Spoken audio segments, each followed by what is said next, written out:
नमाज का बहुत ही बड़ा दर्जा है। इस्लाम के 5 अरकान हैं। पहला है ईमान और दूसरा नंबर नमाज का है।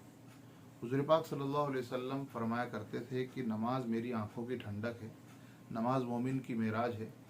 मेराज का मतलब ये है कि जिस तरह हुज़ूर पाक सल्लल्लाहु अलैहि वसल्लम मेराज में जाकर अल्लाह तबारक ताला से हम कलाम हुए थे, बराह रास्त बात की थी, उसी तरह हर मोमिन जब नमाज़ पढ़ता है तो अल्लाह तबारक ताला से गोया वो बात करता है, गोया वो अल्लाह के हुजूर में खड़ा हुआ है। तो फिर जब आदमी अल्लाह के हुजूर के सामने खड़ा है, अल्लाह के दरबार में खड़ा है, तो किस तरह उसको नमाज अदा करना चाहिए, ये सहाबा के नमाज से हम देख सकते हैं। आज की तालीम उसी ताल्लुक़ से है।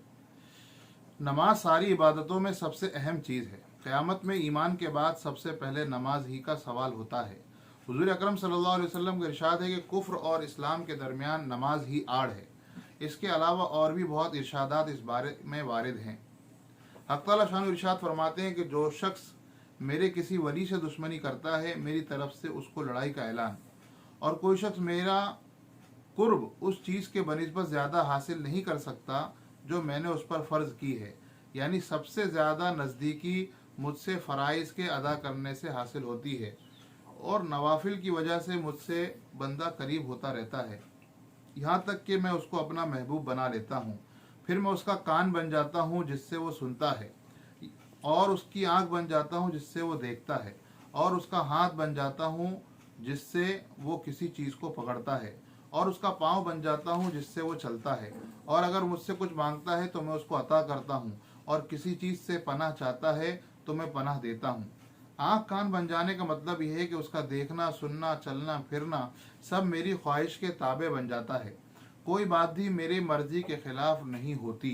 किस कदर खुश नसीब है वो लोग जिनको फ़राइज़ के बाद नवाफिल पर कसरत की तौफीक हो और ये दौलत नसीब हो जाए। अल्लाह ताला शानुहु अपने फजल से मुझे और मेरे दोस्तों को भी ये दौलत नसीब फरमाए। मुजाहिद रहमतुल्लाह अलैह हज़रत अबू बकर सिद्दीक़ और अब्दुल्लाह बिन ज़ुबैर रज़ियल्लाहु अन्हु का हाल नकल करते हैं कि जब वो नमाज में खड़े होते थे तो ऐसा मालूम होता था कि एक लकड़ी गड़ी हुई है, यानी बिल्कुल भी हरकत नहीं होती थी। उलमा ने लिखा है कि हज़रत इब्न ज़ुबैर रज़ियल्लाहु अन्हु ने हज़रत अबू बकर सिद्दीक़ से नमाज सीखी। उन्होंने हुज़ूर पाक सल्लल्लाहु अलैहि वसल्लम से, यानी जिस तरह हुज़ूर पाक सल्लल्लाहु अलैहि वसल्लम नमाज पढ़ते थे उसी तरह अबू बकर सिद्दीक़ रज़ियल्लाहु अन्हु पढ़ते थे, और उसी तरह अब्दुल्ला बिन ज़ुबैर पढ़ा करते थे। साबित रहमतुल्लाह अलैह कहते हैं कि अब्दुल्ला बिन ज़ुबैर की नमाज ऐसी होती थी गोया लकड़ी एक जगह गाड़ दी। एक शख्स कहते हैं कि इब्न ज़ुबैर रज़ियल्लाहु अन्हु जब सजदा कर दे तो इतना लंबा और बेहरकत होता कि चिड़िया आकर कमर पर बैठ जाती। बाज़ मरतबा इतना लंबा रुकू करते कि तमाम रात सुबह तक रुकू ही में रहते। बाज़ औक़ात सजदा इतना लंबा होता कि पूरी रात गुजर जाती। जब हज़रत इब्न ज़ुबैर रज़ियल्लाहु अन्हु से लड़ाई हो रही थी तो एक गोला मस्जिद की दीवार पर लगा, जिससे दीवार का एक टुकड़ा उड़ गया। हज़रत इब्न ज़ुबैर रज़ियल्लाहु अन्हु के हलक और दाढ़ी के दरमियान से एक पत्थर गुजर गया, मगर ना उनको पता चला ना वो हरकत में आए, और रुकू भी उन्होंने रुकू सजदा भी मुख्तसर नहीं किया। एक मरतबा नमाज पढ़ रहे थे, बेटा जिसका नाम हाशिम था पास ही सो रहा था। छत में से एक सांप गिरा और बच्चे पर लिपट गया। वो चिल्लाया। घर वाले सब उसी इत्मीनान से नमाज पढ़ते रहे। सलाम फेर कर फरमाने लगे, कुछ शोर की सी आवाज़ आई थी, क्या था? बीवी ने कहा, अल्लाह तुम पर रहम करे, बच्चे की तो जान ही गई थी, तुम्हें पता ही न चला। फरमाने लगे, तेरा नाश हो, अगर नमाज में दूसरी तरफ तवज्जो करता तो नमाज कहाँ बाकी रहती। हज़रत उमर रज़ियल्लाहु अन्हु के आखिर ज़माने में जब उनको खंजर मारा गया, जिसकी वजह से उनका इंतकाल हुआ, तो हर वक्त खून बहता था, अक्सर गफलत भी हो जाती थी, लेकिन उस हालत में भी जब नमाज के लिए मुतनब्बे किया जाता तो उसी हालत में नमाज अदा फरमाते और इरशाद फरमाते कि इस्लाम में उसका कोई हिस्सा नहीं जो नमाज छोड़ दे। हज़रत उस्मान रज़ियल्लाहु अन्हु तमाम रात जागते, एक रकात में पूरा कुरान शरीफ ख़त्म कर लेते। हज़रत अली रज़ियल्लाहु अन्हु की आदत शरीफा ये थी कि जब नमाज का वक्त आ जाता तो बदन पर कपकपी आ जाती और चेहरा पीला हो जाता।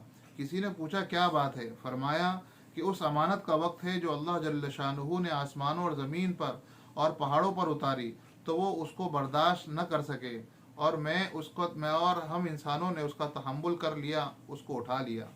खलफ बिन अय्यूब रज़ी अल्लाह अन्हु से किसी ने पूछा कि तुम्हें नमाज में मक्खियाँ परेशान नहीं करती?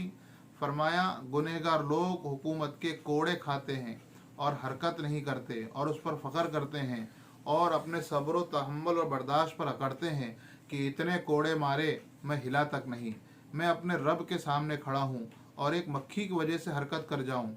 मुस्लिम बिन यसार रहमतुल्लाह अलैह जब नमाज के लिए खड़े होते तो अपने घर वालों से कहते कि तुम बातें करते रहो, मुझे तुम्हारी बात का पता ही नहीं चलेगा।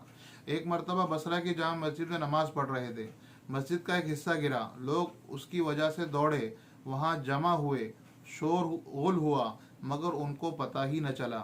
हातिम असम रहमतुल्लाह अलैह से किसी ने उनकी नमाज की कैफियत पूछी तो कहने लगे कि जब नमाज का वक्त आता तो वज़ू के बाद उस जगह पहुंचकर जहां नमाज पढ़ूं थोड़ी देर बैठता हूं कि बदन के तमाम हिस्से में सुकून पैदा हो जाए, फिर नमाज के लिए खड़ा होता हूँ।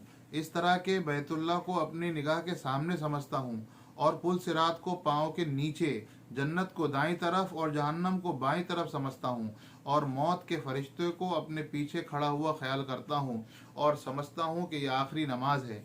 इसके बाद पूरे इत्मीनान से नमाज पढ़ता हूँ। उसके बाद उम्मीद और डर के दरमियान रहता हूँ कि ना मालूम मेरी ये नमाज कबूल हुई भी कि नहीं।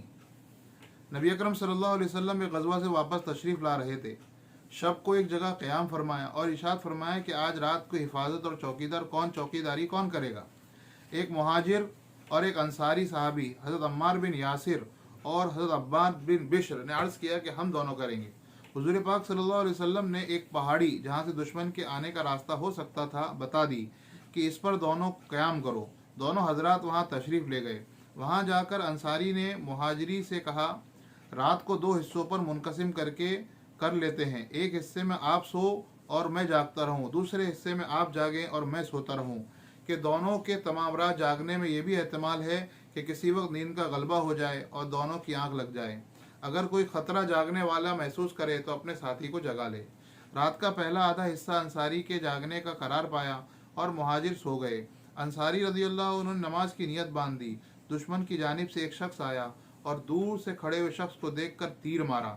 जब कोई हरकत न हुई तो दूसरा और फिर तीसरा तीर मारा और हर तीर उनके बदन में घुसता रहा और ये हाथ से उसको निकालकर फेंकते रहे। उसके बाद इत्मीनान से रुकू किया, सजदा किया, नमाज पूरी करके अपने को देखकर भाग गया कि नामालूम कितने हों। मगर साथी ने जब उठकर देखा तो अंसारी के बदन से 3 जगह से खून बह रहा था। मुहाजिर ने फरमाया, सुभान अल्लाह, तुमने मुझे शुरू ही से क्यों न जगा दिया। अंसारी ने फरमाया कि मैं एक रात मैंने एक सूरत सूरह कहफ शुरू कर रखी थी। मेरा दिल न चाहा कि उसको ख़त्म करने से पहले रुकू करूं। अब भी मुझको अंदेशा हुआ कि ऐसा न हो कि मैं बार बार तीर लगने की वजह से मर जाऊं और हुजूर पाक सल्लल्लाहु अलैहि वसल्लम ने जो हिफाजत की खिदमत मेरे ज़िम्मे रखी थी वो ज़ाय हो जाए। अगर मुझे अंदेशा ना होता तो मैं मर जाता, मगर सूरत ख़त्म करने से पहले रुकू न करता। ये थी उन हजरात की नमाज, उनका शौक़ के तीर पर तीर खाए जाएं और खून ही खून हो जाए, मगर नमाज के लुत्फ में फ़र्क न पड़े। एक हमारी नमाज है कि अगर मच्छर भी काट ले तो नमाज का ख्याल जाता रहे, भीड़ का तो पूछना ही क्या। यहाँ एक फ़िक़ही मसला है, इख्तिलाफ़ी मसला, कि खून निकलने से हमारे इमाम यानी इमाम आज़म के नज़दीक वज़ू टूट जाता है, इमाम शाफ़ी के नज़दीक नहीं टूटता। मुमकिन है इन सहाबी का मज़हब भी यही हो, या ये हो सकता है कि उस वक्त तक इस मसले की तहकीक न हुई हो, हुज़ूर अकरम सल्लल्लाहु अलैहि वसल्लम उस मजलिस में तशरीफ़ फरमा ना थे, या उस वक्त तक ये हुक्म ही नाजिल ना हुआ हो। अल्लाह ताला हम सबको कहने सुनने से अमल की तौफीक अता फरमाए।